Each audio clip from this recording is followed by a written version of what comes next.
નમસ્તે વિદ્યાર્થી મિત્રો, ગુડ મોર્નિંગ, જય હિન્દ. આજે આપણે સ્ટાન્ડર્ડ 12માં lesson number 2 unforgettable Walt Disney આ લેસનના એક્સરસાઇઝ કે ક્વેશ્ચન્સની વાત કરીશું. First of all, true or false. पहला चर्चा करिए ट्रू फॉल्स ની. ट्रू છે તો વાંધો નથી, જો ફોલ્સ છે તો આપણને એનું ખરેખર ટ્રુ આન્સર ખબર હોવો જોઈએ. લખવાનું નથી, એ ફોલ્સને બે ટ્રુ કરીને લખવાનું નથી, એ રોંગ સેન્ટેન્સને બે રાઈટ નથી કરવાનું, પણ આપણને આઈડિયા હોવું જોઈએ કે આ રાઈટ શું થાય. રોય ડિઝની ઇઝ નો મોર.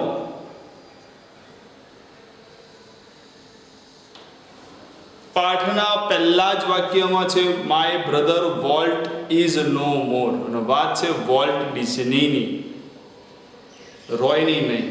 પહેલા વાક્ય રોંગ છે. Walt studied cartooning in Kansas and started type little animated company in Chicago. બિલકુલ ઊંધું આપ્યું છે. વોલ્ટે સ્ટડી કરી હતી શિકાગોમાં અને એનિમેટેડ કંપની સ્થાપી હતી કેન્સાસ સિટીમાં, એટલે આ પણ રોંગ છે. Walt use to see gloomy through the saddest cartoons concentrating on some way to improve it. કોઈ પણ કાર્ટૂન બન્યું હોય ને, એ કાર્ટૂન સિરીઝને એ બહુ જ ગંભીરતાથી લેતા અને ધ્યાનથી જોતા, કેમ કે હજી એમાં કોઈ ઇમ્પ્રુવમેન્ટ આવે. Right. Walt was only 15 years old when he decided to try his luck in Hollywood. બોલો, 15 yearsના હતા કે 21 years? 21 વર્ષના હતા, 21 આવે, એટલે આ બી રોંગ. એ રીતે આ પ્રેક્ટિસ કરી લેજો. ચલો એક સમજાવી દીધું બી. The final judgment was always unquestionably Roy's. કોઈ સંજોગોમાં નહીં, ગમે તેવું હોય, ફાઇનલ જજમેન્ટ તો વોલ્ટનું જ હોતું.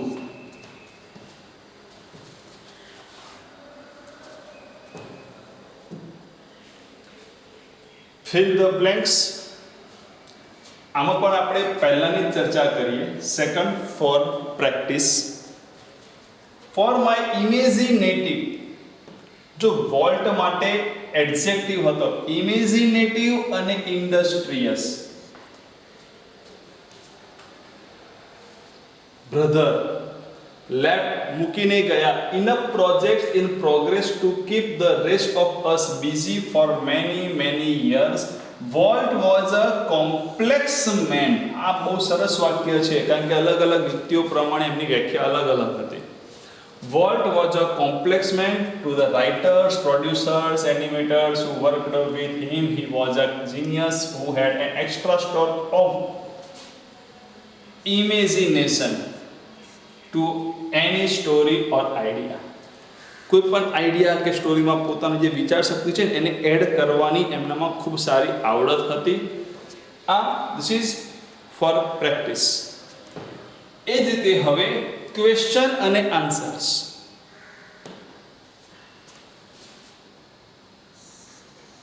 ક્વેશ્ચન્સ આન્સરમાં તમારે શું તૈયાર કરવાનું થાય? તો તમારે પહેલા પેરેગ્રાફ તૈયાર કરી દેવાનો.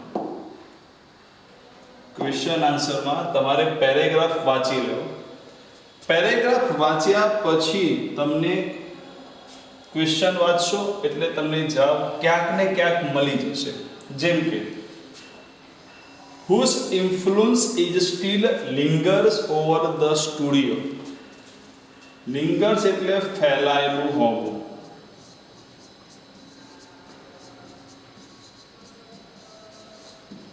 કોની અસર હજી સ્ટુડિયોમાં ફેલાયેલી છે? તો પહેલું જ વાક્ય છે કે મારો બ્રધર વોલ્ટ નથી, પરંતુ એમની અસર ફેલાયેલી છે. તો કોની અસર થઈ? વોલ્ટની. નો ના ની નું એટલે આવે apostrophe S, Walt's. Influence,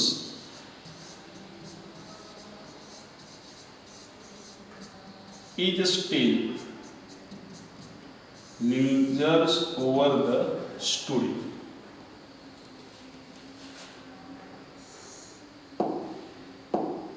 Who was the driving force behind all the work of Disneyland? આજે ડિઝનીલેન્ડમાં આ બધું જ કામ છે, એ કામ પાછળનું ડ્રાઇવિંગ ફોર્સ કોણ હતું? કોણ છે મુખ્ય પરિબળ? બધાને ખબર છે કોણ હતું પરિબળ? વોલ્ટ. બસ હુના સ્થાને નામ લખવાનું થાય. Walt was the driving force. આખો જવાબ as it is. Describe the personality of Walt. વોલ્ટની પર્સનાલિટી તમારે ડિસ્ક્રાઇબ કરવાની છે. આ પેરેગ્રાફમાં છે એ રીતે. વોલ્ટની પર્સનાલિટી કઈ જોયો શાંતિથી.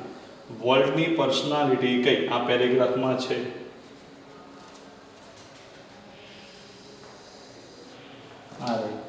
ટોલ અને કન્ટ્રી બોય ફિગર, એક હાઇટેડ અને મક્કમ બાંધાવાળા વ્યક્તિ.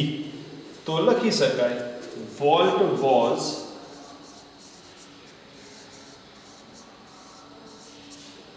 Toll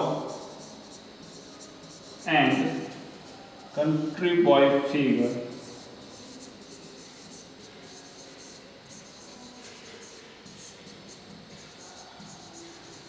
person.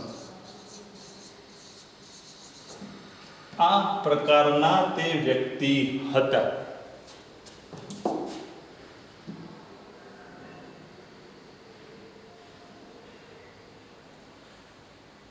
Which two adjectives are used by the writer for Walt Disney? Walt Disney માટે રાઇટર દ્વારા કયા બે વિશેષણ વપરાયેલા છે? પણ કોના માટે વાપર્યા છે? વોલ્ટ માટે. હવે એડજેક્ટિવ એટલે શું? કેવો, કેવી, કેવું. એડજેક્ટિવ એટલે કેવો, કેવી, કેવું. તો કયા બે એડજેક્ટિવ્સ છે? તો વોલ્ટ કેવો હતો, આ રહ્યું. ઇમેજિનેટિવ અને ઇન્ડસ્ટ્રીયસ, વિચાર શક્તિવાળા અને ખંતીલા. તો અહીં તો માત્ર એડજેક્ટિવ્સ લખવાના છે. તો કયા છે?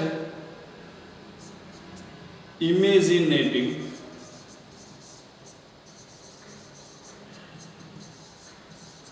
And ઇન્ડસ્ટ્રીયસ.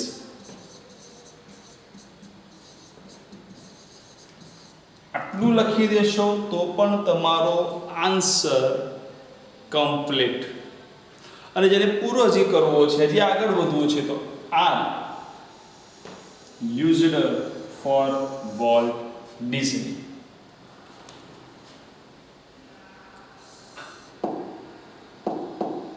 Why was Walt a genius for the writers and imaginators?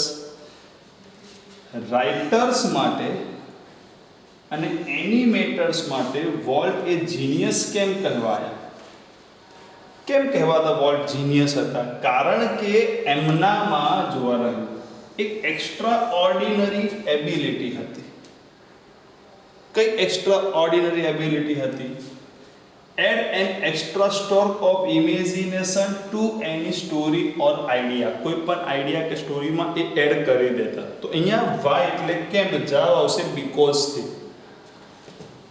તો લખી શકાય volt was a genius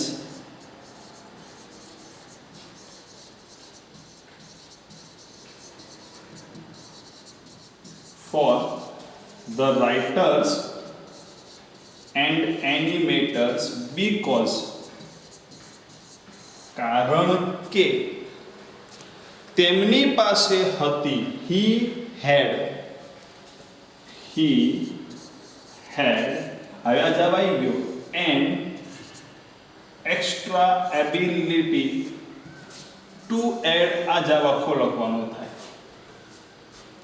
an extra ability to add an extra stroke of imagination to any story or idea.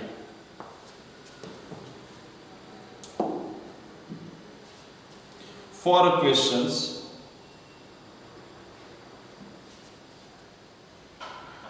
what was Walt's ability? વોલ્ટની ખુદની ability એટલે સક્ષમતા કઈ? હાલ જ આ ક્વેશ્ચનના જવાબની વાત કરી. આ જ છે એમની એબિલિટી. જો આ રહી.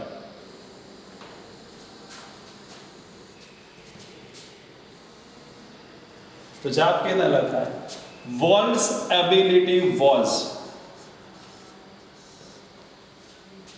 Walt's ability was, હવે અહીંથી લખી દો, to add an extra stroke of imagination to any story or idea. અહીંથી લખી દેવાનું થાય. What kind of person was Walt? એ કેવા પ્રકારના વ્યક્તિ? What kind of person એટલે કેવા પ્રકારના વ્યક્તિ? વોલ્ટ એ કેવા પ્રકારનો વ્યક્તિ હતો? આમ તો અલગ અલગ વસ્તુ છે કે રાઇટર્સ માટે એ જીનિયસ હતો, લોકો માટે એ કાઇન્ડલી પર્સનાલિટી વાળો હતો. હવે અલગ અલગ પદ્ધતિ લખવી એ પણ પોસિબલ છે અને એક સરસ મજાનું નાનો જવાબ છે કે વોલ્ટ એ કોમ્પ્લેક્સ વ્યક્તિ હતો. તો પણ ચાલે. કોમ્પ્લેક્સની અંદર અલગ અલગ પ્રકાર માટે અલગ અલગ વ્યક્તિ એવું ફીલ થાય. આપણે લખી દઈએ Walt was a complex man. Walt was a complex man. Walt એક કોમ્પ્લેક્સ મેન હતો.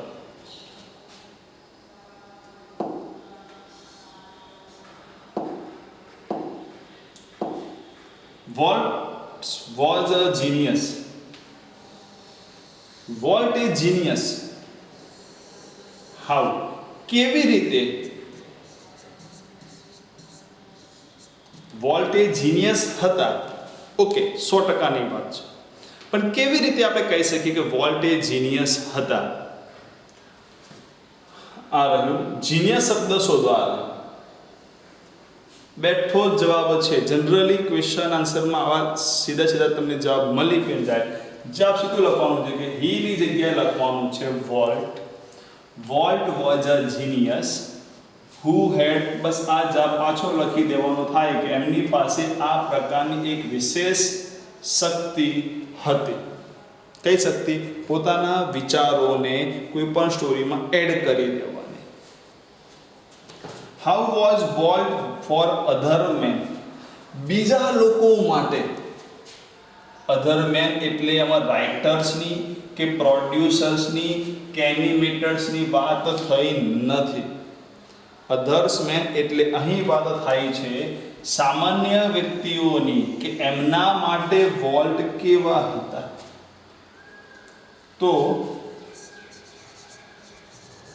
વોલ્ટ વોઝ સામાન્ય વ્યક્તિઓ માટે વોલ્ટ કેવા હતા? તો he was a warm kindly personality. હવે એ એમના ઘર સુધી આનંદ અને ખુશી લાવે. આપણે આ વસ્તુ લખવાની નથી.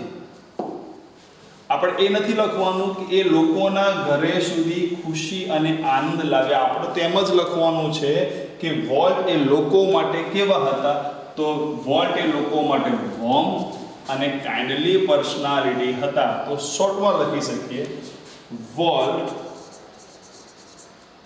was warm and kind અને દયાળુ for others men.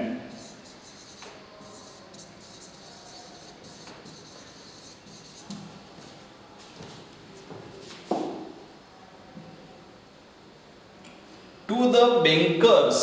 બેન્કર માટે કેવા? તો જો સવાલ જોઈ લો. For whom the author used the word impractical. Author એ શબ્દ, author એટલે રાઇટર.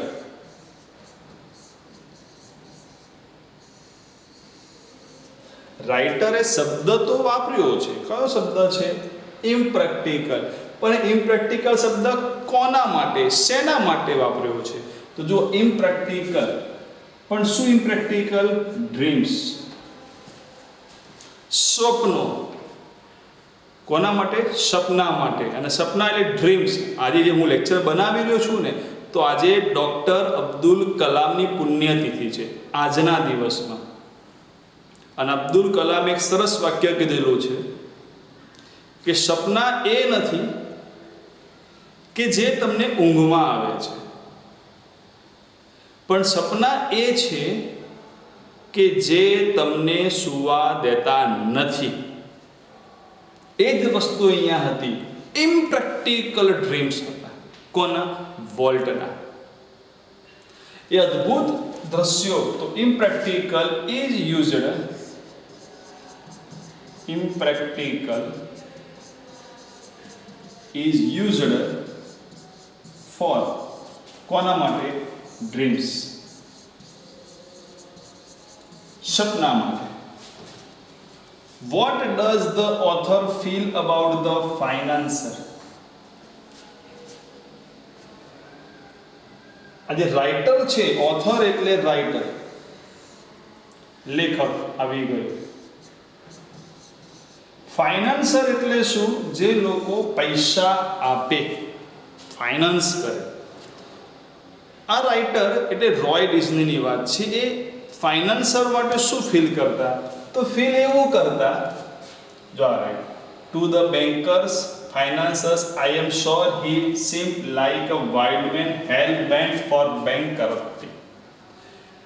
ફાઇનાન્સર માટે એવું ફીલ કરતા કે આજે ફાઇનાન્સર છે ને, એ ફાઇનાન્સર મારા ભાઈને એટલે કે વોલ્ટને દેવાળીઓ સમજતા હશે, એક જંગલી સમજતા હશે, એક એવો વ્યક્તિ કે આ ગમે ત્યારે દેવું કરાવી દે, બેંક લૂંટાવી દે. જોકે કર્યું નહોતું એવું આપણા હાલના વિજય માલ્યા અને નીરવ મોદીની જેમ, પણ એમને એવું કર્યું ન હતું. પણ રાઇટર એવું વિચારે છે કે ફાઇનાન્સર આવું ફીલ કરતા હશે. તો the author feels that the financer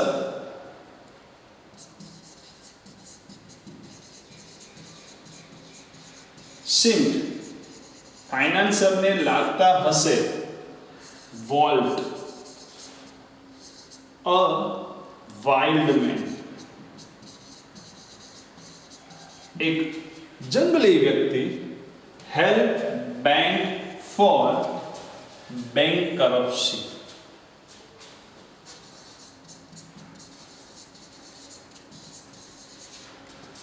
bankruptcy.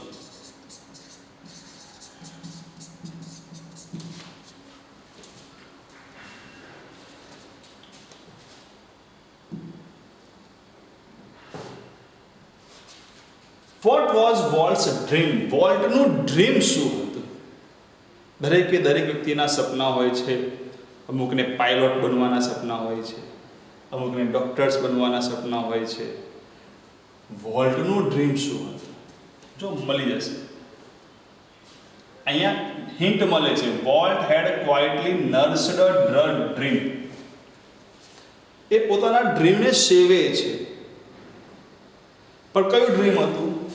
A new kind of amusement park. એક અલગ જ પ્રકારનું એમ્યુઝમેન્ટ પાર્ક બનાવવાનું. તો જવાબ આવશે વોલ્ટ્સ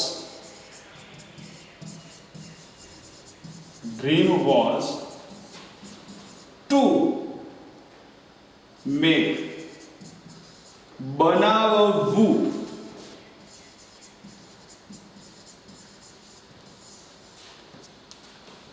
બનાવવાનું, a new kind of amusement park. What seemed so preposterous? કઈ વસ્તુ એ બિલકુલ ઇમ્પોસિબલ લાગતી હતી? કઈ વસ્તુ અયોગ્ય લાગતી હતી? વોલ્ટનું ડ્રીમ, વોલ્ટના સ્વપ્નનું પાર્ક. જો અહીંયા બી છે, શબ્દ છે જ. પણ કઈ વસ્તુ? તો walls kind of amusement park. કેમ પ્રેપોસ્ટરસ લાગતી હતી એવું નથી કીધું, કેમ લાગતી હતી તેવું કહી શકાય કે ભાઈ એ બિલકુલ ઇમ્પોસિબલ હતી, આવું હતું નહીં તેવું. પણ શું એ ઇમ્પોસિબલ લાગતું હતું, પ્રેપોસ્ટરસ લાગતું હતું? તો walls kind of amusement park seemed so preposterous.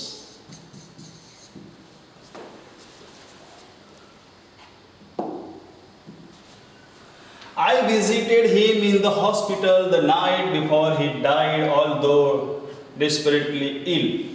આઈ એટલે કે મેં મુલાકાત લીધી. કોણે મુલાકાત લીધી? રાઇટરે. રાઇટર એટલે કોણ? તો રોય ડિઝની પોતે. Who visited the hospital?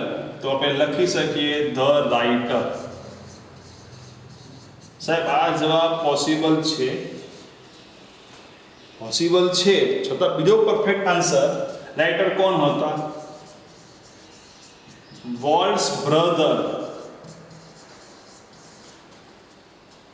આ બી જવાબ પોસિબલ છે. અને ત્રીજો જવાબ રોય ડિઝની. પણ હુની જગ્યાએ નામ લખી દો. Next rest as it is. What did Walt used to say about Disneyland? Disneyland વિશે વોલ્ટ શું કહેતા? વોલ્ટ ડિઝનીલેન્ડ વિશે શું કહેતા? ડિઝનીલેન્ડ એટલે એ વસ્તુ કે જેનો ક્યારે બી અંત આવવો જોઈએ નહીં. તો વોલ્ટ ભૂતકાળ છે, ડીડ છે, પાસ્ટ ટેન્સ એટલે આવશે યુઝનું use two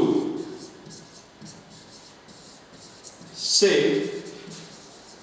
about Disneyland. That કેમ આવ્યું? ખાસ યાદ રાખજો, that કેમ આવ્યું?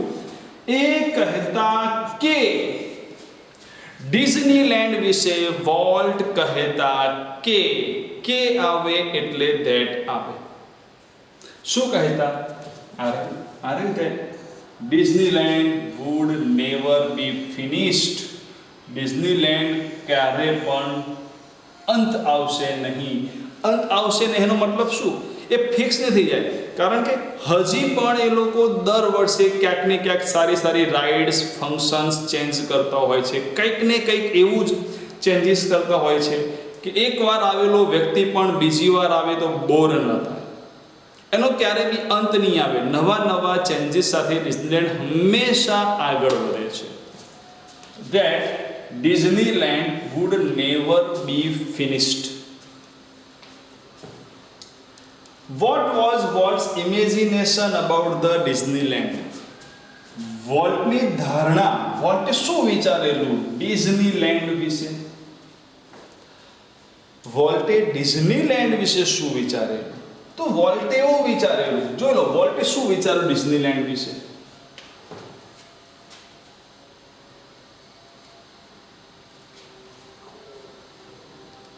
વોલ્ટે એવું કીધેલું, એક વ્યક્તિઓ પૂછેલું કે સાહેબ આ ડિઝનીલેન્ડ કેવું હશે? તો વોલ્ટે કીધેલું, યાદ કરો, એવું હશે કે આ દુનિયામાં બીજું કોઈ જ એના જેવું નહીં હોય. It should look like nothing else on this world. તો Walt's imagination about the Disneyland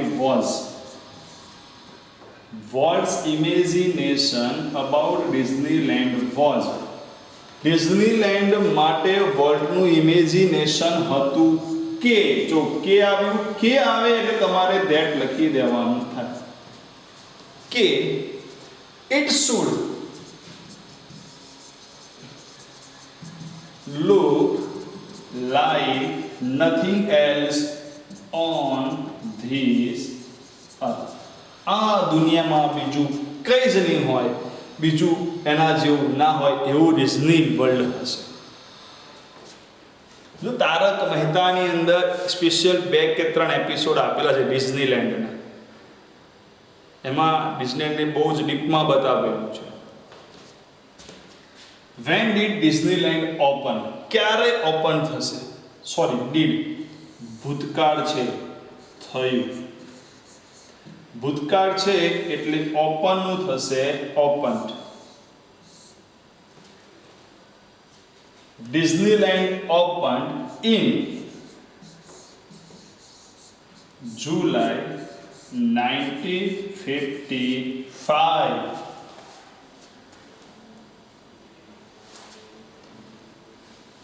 Where did Walt study cartooning? જો આગળ ટ્રુ ફોલ્સ આવેલા. કાર્ટૂનિંગ ક્યાં ભણ્યો? તો એ શિકાગોમાં ભણ્યો. તો volt studied cartooning in Chicago. When did Walt decide to try his luck in Hollywood? True ફોલ્સમાં 15 યર હતા, રિયલમાં શું આવે છે? 21. તો જવાબ શું લખશો? When Walt just 20 years decided to try his luck in Hollywood. And how much money did Walt earn from his first sketch? વોલ્ટે પહેલું જે સ્કેચ કરેલું ને, કયું સ્કેચ પહેલું હતું એવું બી આવે કે વોટ વોઝ વોલ્ટ્સ ફર્સ્ટ સ્કેચ. તો ફર્સ્ટ સ્કેચ કયું હતું? Neighbours house. પણ વોલ્ટના પહેલા સ્કેચના એને કેટલા રૂપિયા કમાવ્યા? આ રહ્યું અનિકલ. તો જવાબ આવે વોલ્ટ ડીડ ભૂતકાળ છે એટલે અર્નનું આવશે, earned. અનિકલ from his first sketch. એ હતા એક્સ્ટ્રેક્ટ્સ. અને હવે લાસ્ટ છે શોર્ટ નોટ. મોબાઈલનો ઉપયોગ આ જોવા માટે કરજો, પાછા ગેમ ચાલુ ના કરી દેતા. આમાં ધ્યાન આપજો. આ શોર્ટ નોટ છે Walt Disney a creative man. Journey of Walt Disney success. Generally Walt ડિઝનીની કોઈ પણ શોર્ટ નોટ આવે એનું સ્ટાર્ટિંગથી એન્ડ સુધી એક જ વસ્તુ કોમન આવશે. એક તો એ ગ્રેટ હતા, ક્રિએટિવ વ્યક્તિ હતા, એમનામાં એક્સ્ટ્રા એબિલિટી હતી, એ ભણ્યા શિકાગોમાં, કેન્સાસ સિટીમાં એમને પોતાની કંપનીની શરૂઆત કરી. 21 વર્ષની ઉંમરે એમણે હોલિવૂડમાં જવાનો પ્રયત્ન કર્યો. અંકલ પાસેથી $500 પૂછીના લીધા. સૌથી પહેલી જે હતી એલિસ ઇન કાર્ટૂન લેન્ડ, એ ફ્લોપ હતી. એના પછી ઓસ્વાલ્ડ ધ રેબિટ, એને થોડુંક કંઈક સારું પ્રયત્ન કર્યો, સફળતા મેળવી, પણ એના પ્રોડ્યુસરોએ એ રેબિટના પ્રોડ્યુસરો જે હતા એમને એમના બધા હક છીનવી લીધા. અને પછી એમને શરૂ કર્યું મિકી માઉસ રોપ. આ વોલ્ટની પોતાની એક ક્રિએટિવિટી અને મિકી માઉસની સફળતા એ બધાને દંગ કરી દીધા. અને આના પછીની આ જે આખી મિકી માઉસની સ્ટોરી છે. એટલે આ જે છે શોર્ટ નોટ છે. તમે આ શોર્ટ નોટને એક જ મિનિટ ફરીથી આ શોર્ટ નોટને તમે પોઝ કરીને લખી શકો. જનરલી વોલ્ટની કોઈ પણ શોર્ટ નોટ આવશે આ જ બાબતો એની અંદર આવવાની છે. જોઈ લો એક શોર્ટ નોટ.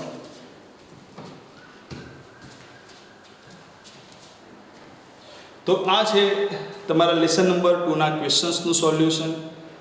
નેક્સ્ટ મેં ફરીથી મળીશું નવા લેસન સાથે, કોઈ નવા ટોપિક સાથે. નમસ્તે.